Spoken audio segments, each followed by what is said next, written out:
What up, y'all? So I want to give my review on Digimon Next World Order. After playing it, I'd say the game is a lot of fun. There was a bit of pros for me, and then there was some cons. But we'll start off with the pros.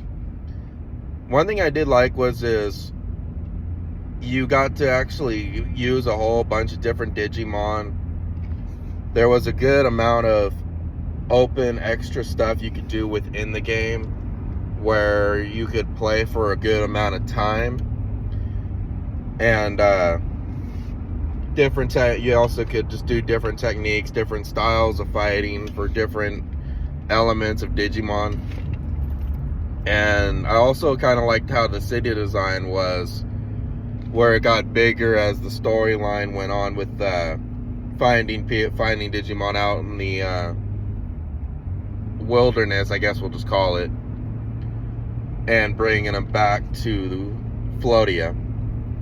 And the other aspect that was cool, but it did kind of get monotonous after a while, was like the whole growing your Digimon and kind of like doing the bathroom trick, the training and all that. Like, I did like it, but it did after a while get to a point where it was a little monotonous, where it was just constant. And the thing that also kind of made it kind of a bummer with it was the skills that you learn for upgrading your character. Some of the ones on there, they weren't very specific on what they really do. Like the one where it was like increase your Digi evolution, and then the other one being increase the parameters, where it was like parameters of what? The skills, the weights, or it was like very confusing, where I ended up having to pull it up on the internet and find out exactly what some of the skills were actually directly kind of meaning, because it wasn't very specific on what it was talking about. But once I was able to figure it out, it was cool. But the downside that it was with you going through so many different Digimon, if you didn't constantly take them in to grind and train and get them to get stronger, it became kind of an issue where they became weaker the later you went on without any kind of training.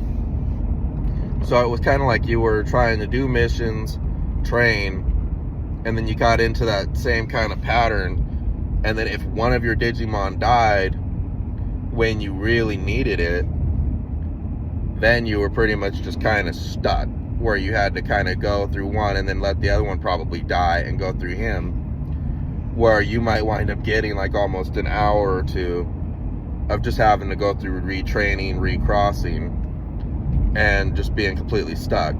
Like, I know I had on one of my videos where I had an EXE. I had it where I could beat him, but one of my Digimon died and I didn't realize the EXE was gone. That when I went to do the fight, I got destroyed because I couldn't link them, which sucked.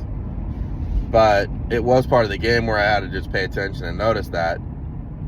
But all in all, the grind itself was kind of got old after a while, but the gameplay and the story and everything with it, I did like.